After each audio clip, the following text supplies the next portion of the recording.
Well, good afternoon, everybody, and I hope you're all having a great day. There's been all sorts of different sessions going on today, so I hope you've managed to get onto as many as possible. I'm delighted that I'm here with Emma Langton today. I've known Emma for a few months now, and she's a fantastic coach and wellness specialist, and I wanted her to take part in our events today so that we could talk a little bit more about what she does in terms of overcoming boundaries, how to say no and things like that. So before I rabbit on too much, Emma, do you want to give us a little bit of background about how you got into what you do and why you're so passionate about boundaries and wellness and mental health and things? Yeah, absolutely. So I spent 20 years in a corporate environment and then adopted two girls who came to us at the age of 3 and 5. And I thought it was all going to be just marvellous and that they were going to settle in and go to school. And I was going to go back to my lovely career. The reality was that there was a lot more issues than we were first made aware of. But one of the key things that we were told was they would just need firm boundaries.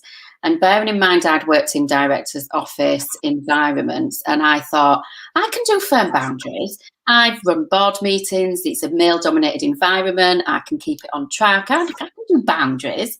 That's not a problem. And then the girls came, and in finding out how to help them, I realised that it's not just about setting rules and keeping people in line. It's a big bit about how we feel and whether we feel guilty or obliged or, feeling under pressure. So in essence, boundaries are about what's okay and what's not okay, but as well as they help us to feel safe and secure within ourselves, so like accepted and things. But then they also, boundaries create respect. So that's how I got into it all, and ended up retraining with NLP, hypnotherapy, coaching, and all of the things that I do and use in my business right now. Brilliant. And I know you've posted on social media today about your Choose to Challenge pledge. So would you like to share what your Choose to Challenge pledge is today? Yeah, absolutely. So I choose to challenge setting healthy boundaries, to continue to work to support women and men to set boundaries that create respect. Because of the reasons that I said, that healthy boundaries are not just that set of rules, but they are based on behaviours and feelings that help get through life.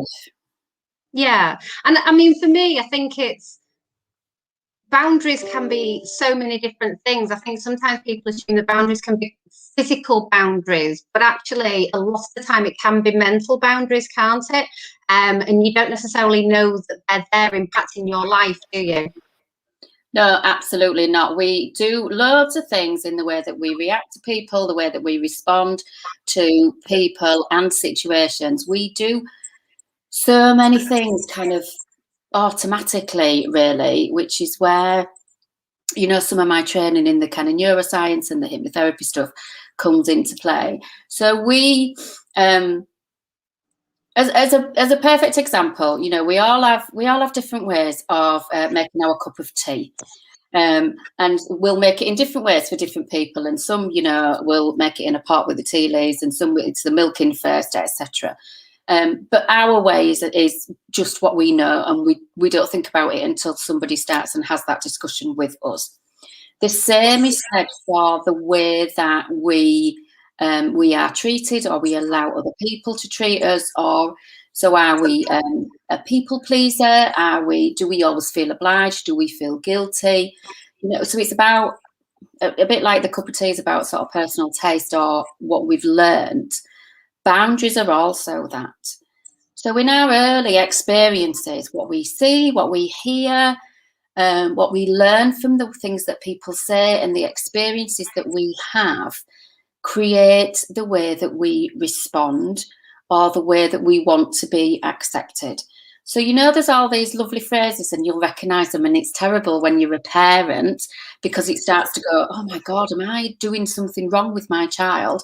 And before I jump into this, I want to say, no, you're not. But when we are kind of like, be a good girl, there used to be speak when you're spoken to, don't answer back, all of those sorts of things meant that we then learned to respond in different ways and maybe not be quite true to ourselves, or we didn't speak up and that type of thing. So although those teachings about manners and politeness were done with the best of intentions, they also then inadvertently kind of stifle our ability to say what's not okay and what is okay, if you see what I mean. Yeah, no, I agree with that, because there are, I think as generations move on as well, and as time moves on, there are things, you do hear yourself saying things and you think, oh, that's my mother talking. Yes. That's not me. I do it all the time, and I'm like, I'm literally talking like my mum. But, you know, there are a lot of things that we say that are, you know, years and years old. And like you say, they're meant with the best intentions. But actually, when we look at how we're limiting people now, and our kids especially, for instance, or even in the workplace, I think there's a lot to be said for thinking about how you treat your colleagues, or if you're a manager, how you treat your staff and what you say to them that can, you know, hold them back and limit them. I think it's really key to actually think about the impact that what you say can have on people. I know in some of the sessions we've had earlier on today, we were talking about the comments that people have had at work that really affect how that then affects their decision making and what they then do next. And you know, that's kind of part of what you're saying. Like you say, you're saying it to your kids, you know, don't speak unless you're spoken to. In the workplace, you will then become somebody that's not necessarily going to speak out. Exactly, all of that. And initially we might not realize, it might just think that it's part of who we are and how we function, but ultimately you're going to get a different response from the people that are around you. And you know, people, you even get just like, oh, you know, go and ask Emma because she's always really, really helpful, and they might be doing it with the best of intentions, but then that person, you know, Emma, for example, might feel very put upon and begin to feel resentful about things, and why do they always ask me and never anybody else, and it's not fair. And you can get all of those sorts of things happening just because you've generally been quite helpful. So it can have a big impact in your working environment and relationships of any kind. But, you know, particularly in work environments and careers and things like that, you know, as well as like, don't speak up and ask for a pay rise, or, you know, don't go for that job or that promotion because you think that you're not quite ready and things, which is a very common one, isn't it? So it can impact all of that in that way, but it's all about the kind of subconscious and some of the psychological bits and the way that we feel, even if we don't quite realise it. Now, it doesn't mean that everybody needs to go and have a load of therapy. I'm not saying that. It's just whatever we raise up into our awareness, we begin to notice it. Yeah. And I think, you know, I'm keen to sort of find out a bit more about how boundaries limit us at work, whether that be boundaries that we've got inside us from when we were younger, or as managers, those people that have got employees, how they approach managing staff so that they then don't inflict those boundaries on their employees. So yeah, can you tell me a bit more about that? Yeah, so if somebody has come through a working environment and what they have seen is a very, say, authoritarian boss, but, you know, that boss maybe got results, or they've not seen anything any different, or if they're in an organisation that's got an entire culture of an authoritarian type structure. So it's, you know, just, it is very much like, I'll shout at you to get things done, and I'll just have a go at you, and this is how we treat people. You know, so that we only ever really speak to people when we've got a problem, or that we're only ever really quite cross to somebody, or we only ever speak to the managers and we don't speak to the colleagues, employees, you know, whatever other staff. All that's doing is setting an expectation, and then somebody, and it's not treating people very well, is it? It's not treating people like human beings and as individuals, and that everybody's got a value and something to add.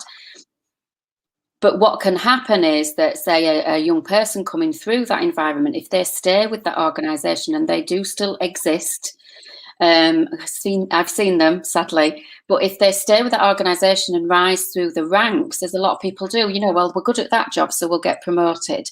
And then we're good at that job, so we get promoted. But what they've not had is people management skills, is leadership skills. And they've not seen any other more up-to-date way, if you like, of talking to people, of getting people to do things, of empowering people, getting people on board. If they've not seen any of that, they don't know any different. So then they continue to do that with their people and their staff. Generally, what it results in is a high turnover of staff and poor productivity and performance. But people don't know any better. But then if you're not changing the culture, you're then not going to make a difference with how people are spoken to, with the respect that's there and how people are treated. Yeah. And I think the other thing I think that we need to think about as well is it's not even about holding people back as well. It's about then you knowing when to say no and when to kind of speak out a bit more as well, isn't it? Yeah. Because you create a culture where it's not okay to speak, it's not okay to share, what you've got to say. Or I was in an environment, and I actually witnessed this, where they talk about the whole environment being, everybody's valuable and we always listen to our colleagues. And if you've got a suggestion, that's absolutely fine. And there was this colleague that was giving a suggestion to their manager, but the manager jumped in at every single time. So they interrupted and they bit back and they were, yes, but, and it's just, and only. So they weren't listening. There was like a brand phrasing that said, we will listen to you, but it wasn't demonstrated. And what's going to happen there is that people are going to stop voicing their opinions. They're going to stop sharing things. They're going to stop caring. They're going to stop giving two hoots about anything. And so again, you get people that want to work somewhere else that are disempowered and that want to leave. Yeah. And I think probably more so over the last 12 months because of COVID. I think, everybody has had their own battles and their own struggles. And I think for me, when I've been speaking to people over the last 12 months and kind of pose this question to you, what have been kind of the main obstacles and the main kind of issues that you've come across? Because I think, COVID in itself as a pandemic has created a lot of obstacles, both mental and physical, in people's lives. Yeah, definitely. And obviously with just today, the kids have gone back to school. I don't know if there was a mixture of tears and cheers. I didn't mean to rhyme, but we'll go with tears and cheers for the kids going back to school. And that's one of the biggest things. So, the old-fashioned way of, working from home in the way that kind of I knew it, even from my corporate days, and running my business from my home office, is nothing like what anybody's experienced through COVID, with kids being at home and issues with childcare and not being able to go out and send them on play dates and do all of those sorts of things. But then even people without kids, we've all been in our home environment. There's so we can't go out places, we can't go and see friends, we can't go to the gym, we can't do any of those things that increase all our feel-good chemicals and help us interact, the social interaction. We are social mammals after all, so all that social interaction, gone. So we've not got anything that increases the feel-good chemicals within us. No. And then we've got higher pressure, higher stress levels. We're trying to juggle all these things, kids or not kids, or working from home, being at home. People are working in a one-room, bedsit, flat, office, come dining room, come bedroom, and all of that stuff. So whether it's because you're juggling with the kids and trying to get your work done, or whether it's because you're at home and you're not doing anything else, and then there's been no new programs made and there's all a load of rubbish on the telly and it's all repeats and things like that. So basically what people are doing is they are working longer.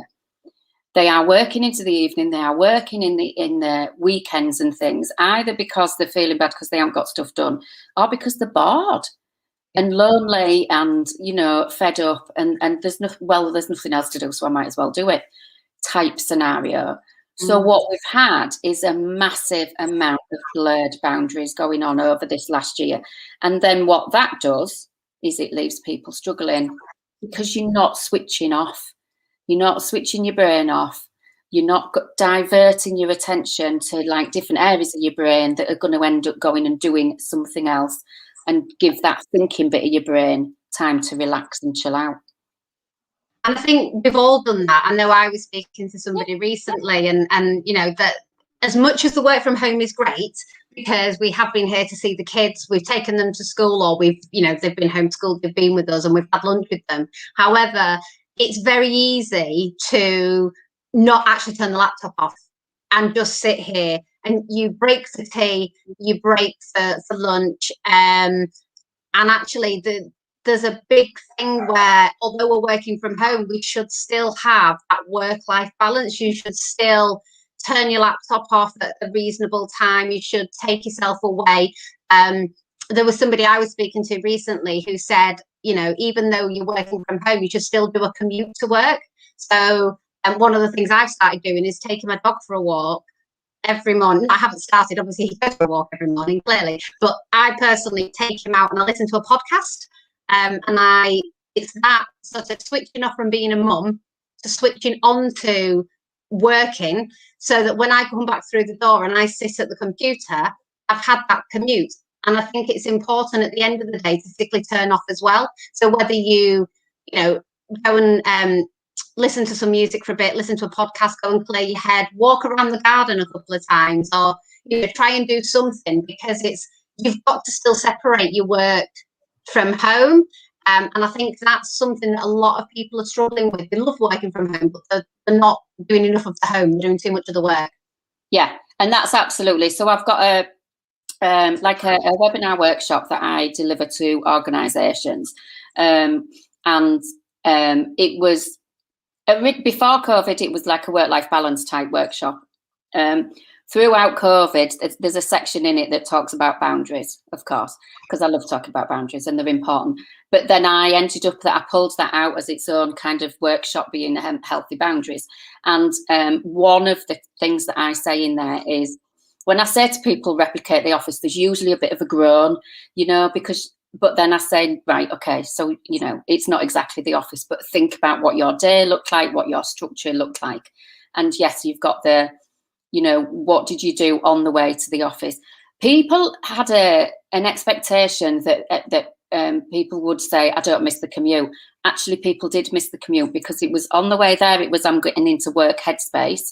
And on the way home, it was I'm sort of, you know, beginning to wind down and leave stuff at the office and switch into my, you know, mummy hat or wife mode or whatever mode. So people were kind of missing it. They were missing the transition that it gave them, not necessarily sitting for an hour or being on a motorway or being in a cramped train, but the transition period that it gave them. And that's one of the things that I said to them is, do something that puts a breaker in for the end of the day before you go and do other things. The other top tip that I give to people as well is to pack away your stuff, because most organisations and companies now, they're either on, you know, clear desk policies or they're on hot desking. So you're packing away anyway. So pack your stuff away, whether it's in the corner of the dining room, on the kitchen table, in your bedroom, it doesn't matter. If you leave it out, it's like this, that, yeah. You're like going, oh, look at me, I'm here, just do a bit more, here I am, type thing. So pack it away. And then, you know, again, you're making a clear breaker, and you can enable your brain to move on to other things, and you're not getting that constant sort of flashing reminder every time you go past it. Yeah, and I think that's important. I think, you know, being able to switch off is vital, whether that's at 5 o'clock or 9 o'clock at night, dependent on obviously what you're doing. You do need to be able to have that physical switch off. And dependent on where you're working in the home, if you've got an office, then it might be as simple as, you know, I'm shutting that door and then I don't go back in that room. Yeah. But if you're sat at your kitchen table, or, you know, you're some of us have had to use like children's bedrooms and things like that. You've got to kind of, like say, put that stuff away and really sort of have that break and go, no, my day has finished. Otherwise, you're going to go back to it. You are. You absolutely are.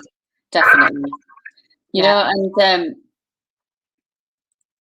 making sure that you've got time to switch your brain off is vitally, you know, important. And that doesn't mean that you don't have any thoughts whatsoever or that you're not thinking about anything at all, but it is just about other things. You know, allow yourself time and space to do other things, think about other things, or, you know, just get engrossed in something else. Apparently the sale of jigsaws at the beginning of COVID went up by about 40%. You know, because it's then you're getting a different thing of attention. It's a bit like the mindfulness colouring and stuff like that. So there's, it's just enabling you to think about different things and focus in a different way. Yeah, no, absolutely.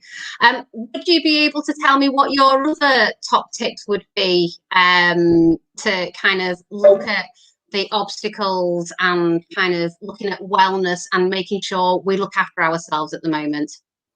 Yeah, absolutely. So the biggest thing around it, apart from, you know, there are some sort of practical, what I call structural things that you can do in your day, which is about your start and end of your day that you've talked about, and about, you know, packing your stuff away. But one of the other things is to kind of set out your hours, really. Think about what's important to you. Is it important that you are there for the kids? Even before COVID, when I was seeing people face to face and the kids were little, I used to have appointments from 9 until 3, and then I collected them from school. I came home and I went back for appointments from about 6 till 9 in the evening. Yes, it was a long day, and people were like, oh, why don't you just stay and do? My kids, I wanted to see my kids. My kids needed to reconnect with me because of their early start in life. And so then I would go back when my husband was back from work. So it suited my timings. Isn't necessarily 9 to 5. So it's what suits you. But think about what's important, what your values are, and what needs you need to get met when you fix what hours it is that you work. And then fix them. I keep telling people to, you know, put it on your out of office, put it on your email signature, put it on your answer phone message.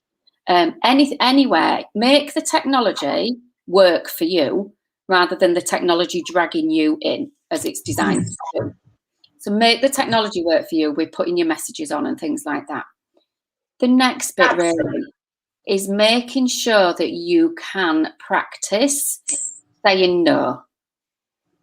It's not always easy, and it is a bit of a work in progress. So if, you know, somebody's there listening that's kind of had a struggle with, you know, doing a bit of people pleasing and struggling to say no to people, what I do say to everybody is no is a complete sentence, so that we want to stay factual and we don't want to waffle. If we put in loads of, oh, but I can't do that right now because I've got this and I've got this and then I need to do that now. Well, I'd really love to, even if it's blooming cakes for the school bake sale, or if it's for something that your boss is asking you to do. No, I really don't have time. Sorry, that's it. But if you're keeping it factual, you're taking some of the feelings out of it. You're keeping it down to business. It's, you know, it's work stuff. It's not personal. But the other bit around that is watch what somebody else's reaction is, because often we feel more bad than they do. And it goes to show it's about our feelings, not theirs. Yeah, absolutely. And I think because there's loads of comments coming in, and for some reason I don't know how to share them on the screen, so I do apologise. But you know, lots of people sort of saying that lockdown, Margaret saying lockdown has been great in allowing us to rewrite our own rules, which I think is fantastic. And sort of, if you're Margaret's also said that she's embraced an online diary rather than a paper diary, and diaries that she can share. So she's embraced a lot of different technology. I think one of the key things that we spoke actually in 2 of the previous sessions today is technology and social media and all this technology that we have, is it help or a hindrance? Because I think in terms of what you were saying about saying no. We're in a world at the moment with emails that come through where you're expected to reply immediately because it's on your phone. So, you know, gone are the days where people would send an email and as long as you replied within a few days, it was all right. I think the expectation is that you reply immediately. So, you know, in that way, is technology hindering our ability to set our own boundaries? But then you think, well, we wouldn't have been able to put on today's event and this week's event without technology. So that's helping us get our message out for International Women's Day and International Women's Week. But then I know somebody on an earlier session said that they have stepped away from social media because of some of the negativity that you get on there, that making you feel like you can't succeed if you don't do certain things in a certain way. So again, that those boundaries that are being set on them, that, you know, if they don't do it that way, they won't be successful, or, you know, it's a double-edged sword. I think technology, it's great, but I think you've got to manage it, haven't you? Absolutely, but recognise for what it is and recognise what the people do that are building it. So if you just think about, you sat on Facebook and you flick through and you flick and you flick and you flick. If you go to the videos and when you watch the video and it shows you another video and it shows you another video and it shows you another video, it's designed to keep drawing you in and keep your attention, because that's what it wants you to do. It wants you to stay on that platform. Yeah. So once you know that, you can then set your time limit and you can recognize, look, it's trying to draw me in. So what can I do to make sure that doesn't happen? Yeah. Similarly, with even things like email notifications, you know, answer phone messages, it comes up with that little circle in the corner of your apps and things like that on your phones, and it flashes up on your PC in the corner of your screen and stuff like that. You can actually turn all those things off. It's in your settings. It's within your power, so that you can decide what you're gonna, you know, be, what's going to interrupt your thoughts, what's going to be grabbing your attention. You can decide that. I use the do not disturb bit on my phone an awful lot of the time. Okay, and I also there was a time when we were away with the kids and they were little, and because I was little enough for me to be bathing them or supervising bath time, and my husband had answered my phone and he handed it to me, and he was like, they want to talk to you. What? No, they want to talk to you. He's going. So I took the phone and it was a new inquiry about somebody coming to work with me. Now, those took easy 15 minutes, sometimes maybe more than that. So I used to field all my calls because I couldn't do it. I couldn't. Can you give whatever you're doing the full attention it deserves? In that time, if I had kids around, I couldn't give that client my full attention. I didn't feel professional. I would get distracted. I wouldn't, you know, kind of showcase myself well to show that I was a great person to work with, and that, you know, whatever. So I fielded my calls, but my husband didn't realise that. So when he'd handed me this, I did the phone call and he kept the kids entertained, but he wasn't always going to be there. And then I said to him, I don't actually answer my phone, you know. And he was like, what? What do you mean? So, and that's the best example that I've got. Field your calls. It will go to answer phone. People will leave a message if they really want to get in touch with you.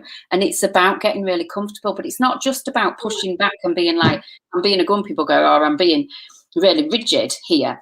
It's about looking at your values. Are you going to give it your best attention? Can you do it justice or not? The same as me when the kid's little. Do you know what I mean? So make the technology work for you by using the autoresponders, switching off the information bits and the flashy up bits and stuff like that.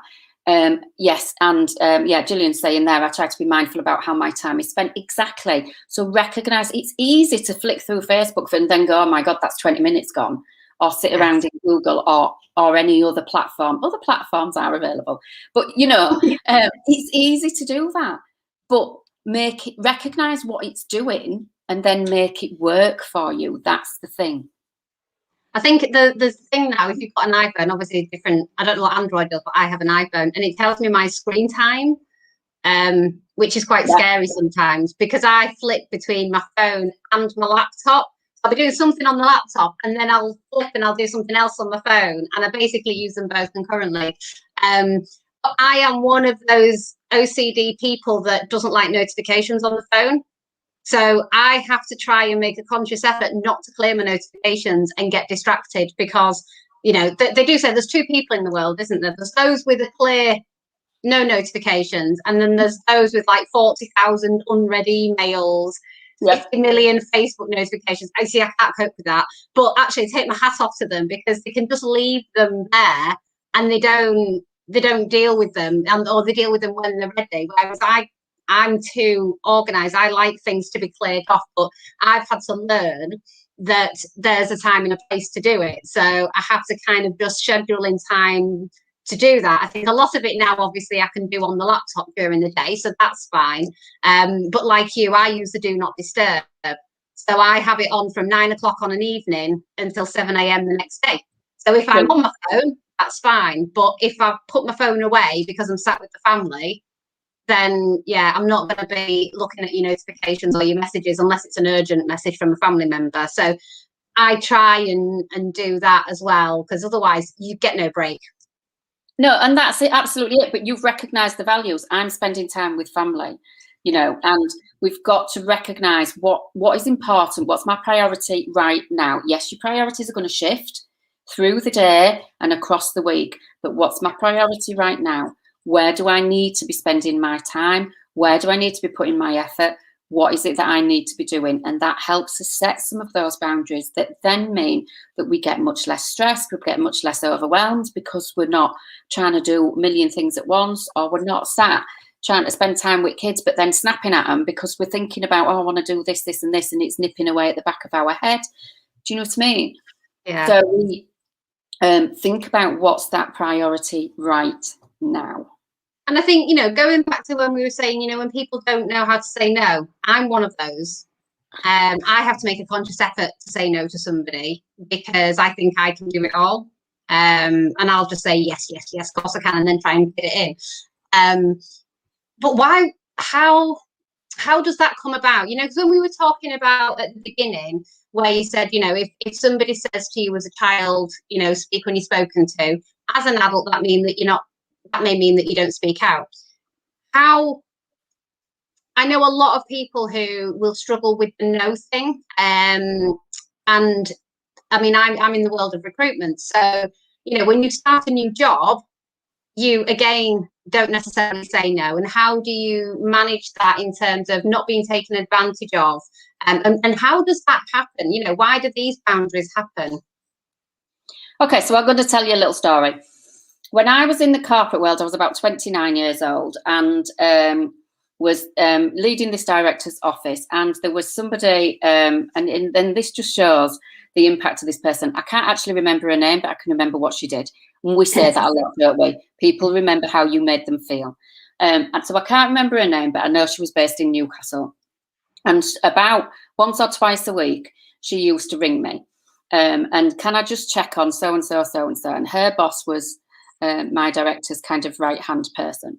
Can I just check on so-and-so and da-da-da, da-da-da. By the time I'd finished on that phone call, I was doing the job that she was supposed to be doing. Right? And then it took maybe about, and I'd, you know, so I'd hang up and I'd be like, how come I'm doing that? And then it took, I don't know, maybe 3 or 4, maybe a few more phone calls for me to be going, she's done it again. She's done it again. I've ended up doing her job. She's managed to persuade me, somehow wheedled her way in. So again, this is what I mean. Raise it in my conscious awareness. I became aware of it. So then I was like, oh, right, it's whatever her name was. Nancy. Oh, this is Nancy on the phone. Oh, right. Be alert. Be ready for this. What am I going to do? I'm not going to speak. I'm not going to jump in, and I'm not going to offer. That was all I said to myself. I'm not going to be offering. But it meant that instead of just talking and chit-chat, whilst I was doing something else, as we often do, phone tucked under ear, if you remember, all those things. And I stopped everything that I was doing and I gave it my undivided attention so I could listen, and that she didn't end up creeping in with this task and job that I ended up picking up every single time. And very quickly, you know, within a couple of months, she kind of stopped doing it, really, because I'd got to the point where I was and I would just be a bit blonde, quite honestly, and a bit daft, and I'd be like, oh, I don't really know. And maybe I did know, but it started with that was the only way that I could sort of push back a bit. So whatever it is, just start with something. Yes. Start with something. And even if it is, let me think about that, or I don't know, let me check it out, so that you've got ability to kind of go away and take a deep breath and kind of go, I know I'm going to have to say no, so I'm going to have to steel myself and, you know, pluck up the courage and whatever it is you're going to tell yourself. But give yourself that thinking time, take some deep breaths, calm down your little worries about, will they still like me, you know, is this okay to do, etc. And then go back and go, I've had to think about that. Here's what I think. I'm too busy, etc. Whatever it is, you know. So then raising it in your awareness so that you can begin to guard against it and you can be prepared for those sorts of things. Because you will find, I bet if everybody listening has a think, that there are people in their life that are absolutely brilliant at getting everybody else to do stuff for them. You know? Margaret says, what's your intention for saying yes? That's a great comment. Yeah, exactly. What am I going to get out of it? And if I say yes to this, what else am I saying no to? There's a lot of things in life where they kind of go, say yes and figure it out anyway. And that's about opportunities. And that's about, you know, when we're not doing things because we're frightened of doing stuff, or because we think, oh, I'm not good enough, or I can't, or I shouldn't, or I won't. So, you know, there is a place for saying yes to things, but there's also a good place for saying no, and thinking about what balls am I going to drop? If I say yes to that, what balls am I going to drop off somewhere else? If I say yes to that, what's the impact? Does that mean those other 3 tasks or projects or jobs are going to be, you know, going to have less time? So are they going to be less good? Or am I going to try and do everything and then I'm going to get stressed and overwhelmed? Am I even going to get so stressed that I begin to feel unwell? Yes. This is why I call them healthy boundaries, you know? So yes, absolutely. Think about, it's weighing it up. If I say yes to that, what am I saying no to? Or what else am I taking on? What's going to be the impact of it? Yeah, no, I agree. And Rita said, sometimes it can be guilt, especially women's guilt.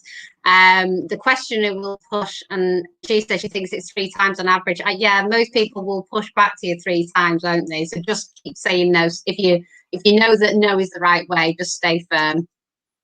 Yeah, absolutely. Because, you know, one of the things that I do say is that you will have to repeat yourself. This person is not going to learn the first time that you set that boundary, ever. You think anybody that's got kids, you know, and you say, you know, don't stick your finger in the electric socket, and they go, oh, all right then, and trot off and never to be done again. I mean, come on. So, you know, you are going to have to say no a few times, you know, like I was doing to this so-called Nancy woman. But, you know, it gets learned eventually, and you are wiser to it, so it gets easier to do as well. Yeah. But absolutely. It's not going to just be a one-hit wonder. No, absolutely. And I think, you know, because I'm conscious of time as well, we've had quite a few, some really good comments of people who've experienced similar things, which has been really fantastic. So thank you, everybody, for your engagement. I think one of the key questions that I would like to know is, if those watching could do one thing moving forward, what would that be? Okay, so if it's only one, it's whatever you choose to do out of the things that we've done, whether that's the you know, setting the time in your day, whether that's doing a start to end of the day, packing your stuff away, you know, pushing back, saying no, whatever it is, practice it. Do not expect that this is going to be just marvelous, and you're going to be like, that's it, I've got it, I've done it, we've cracked it, because you're going to be up against different people each and every time.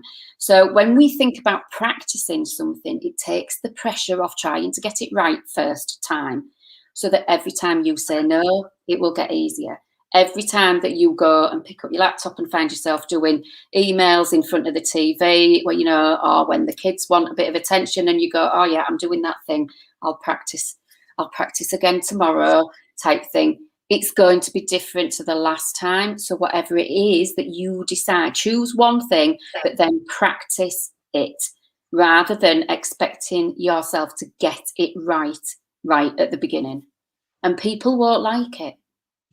People, they don't necessarily like it. They're used to you being that lovely, accommodating person that they can get to do all of the things because you're good at it, and all whatever other reason.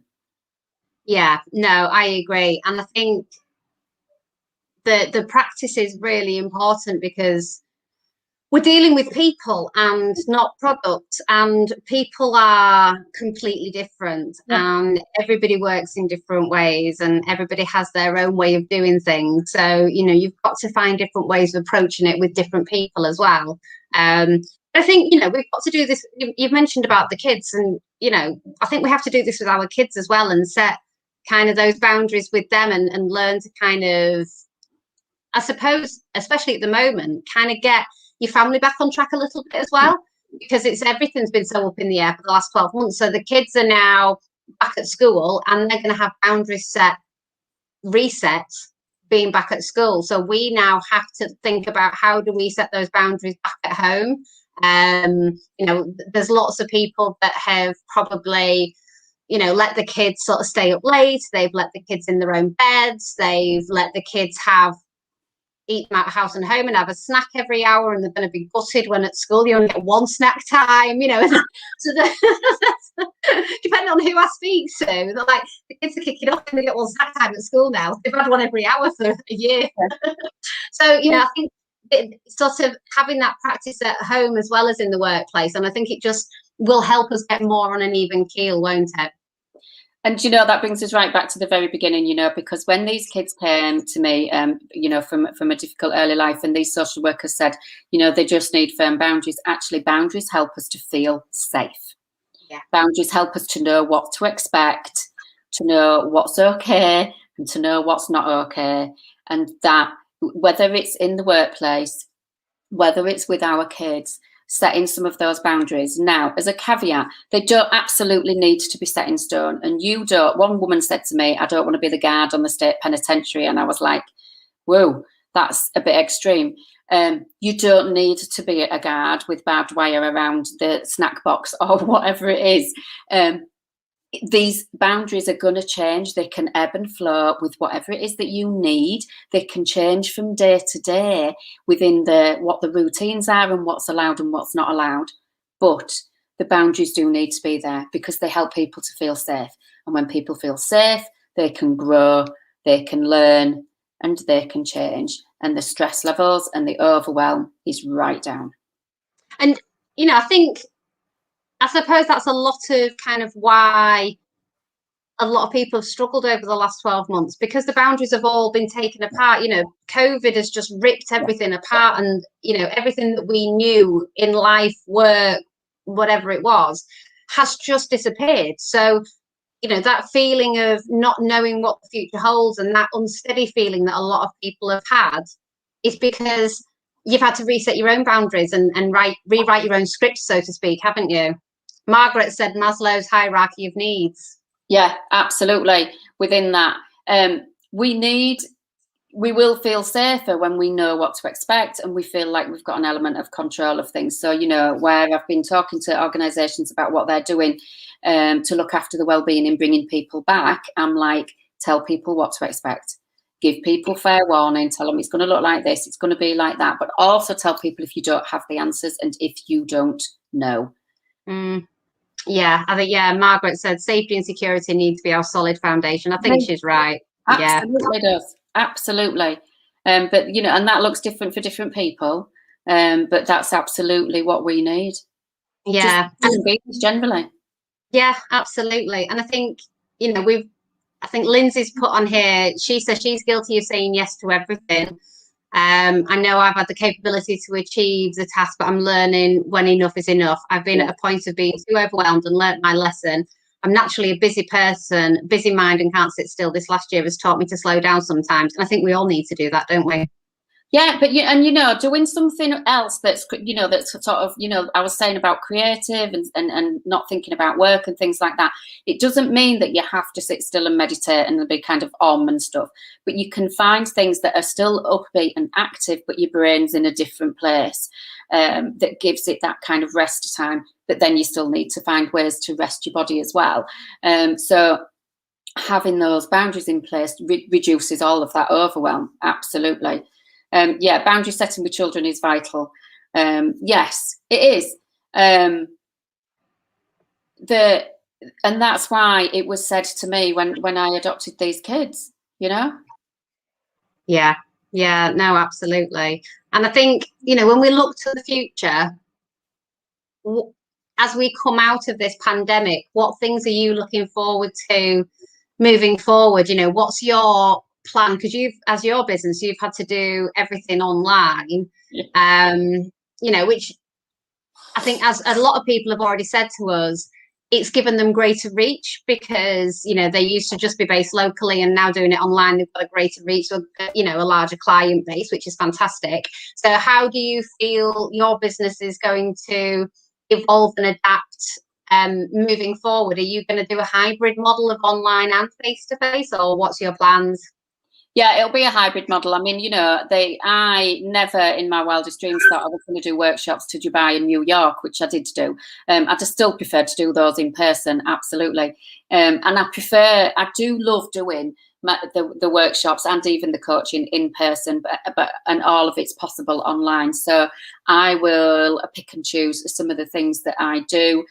I did used to travel to London and stuff, but then I used to do that in my corporate days. So that's just, it feels easy peasy for me, and especially when I'm in York, it's a very quick run on the train, but quicker than sort of Scarborough and the coast routes. But then there are other places that it does take me longer to get to, when I was maybe doing Manchester or Cheshire, or a bit wider than the kind of North Yorkshire area. So yes, I'll be doing a mixture of the online workshops, the face-to-face workshops. I do love them. The thing about face-to-face workshops is people come and talk to you afterwards as well, so you get that extra that you don't get with online workshops. But then, the online workshops, I can go from not quite back to back, but one to the next, and do a couple more in a day, and you can do a little bit more coaching in a day and things like that. So what's next for me is I'm carrying on. There's a lot around boundaries. There's a lot. It's Stress Awareness Month in April, so there'll be a big focus on stress, which boundaries impact that. And a lot of, leadership coaching. It's all about increasing performance, which is some of the stuff that I've said here, some of the stuff around stress, and it'll be face-to-face and online. Yeah. And I think that, it's great that, because both yourself and I, we're used to just doing everything face to face. So if somebody wants to see you, you get on a train, or you get in your car and you go and you drive to see them.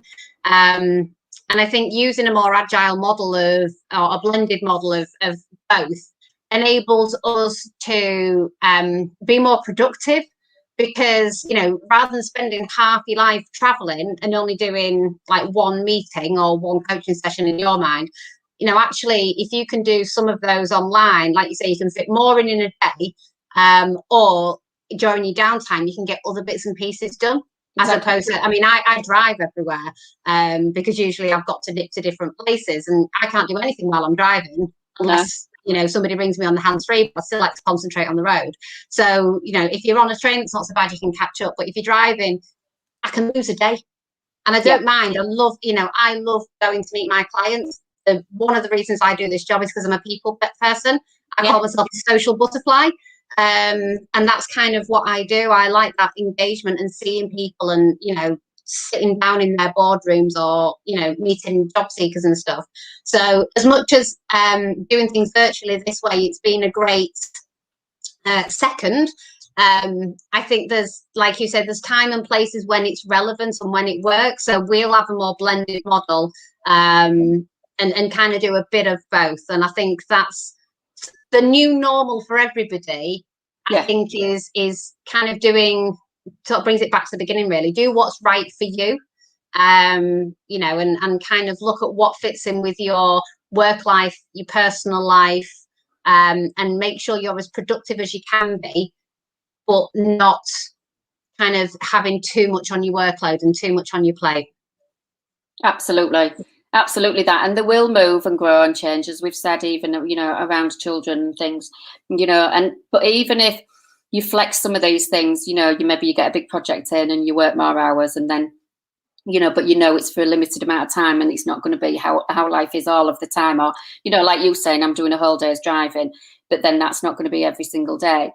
It's fine to be flexible around it, as long as you know that you are being flexible around it, and that you're going to get a different balance and a different set of opportunities on a different day or a different week and things like that. But yeah, it has opened up, and it's opened up people's minds to possibility. So it has, you know, done a big thing in reframing and changing the mindset around people, which I absolutely love. It is taking us forward, but it's how we do it and how we manage it. But the other bit as well is that we're going to get that balance of the kind of feel-good chemicals and the stress, which creates stress relief, you know, and joy and happiness, with being able to mix and interact. And we can have a coffee with somebody from today, you know, all of those sorts of things. We're going to get some more of those natural life feel-good chemical opportunities.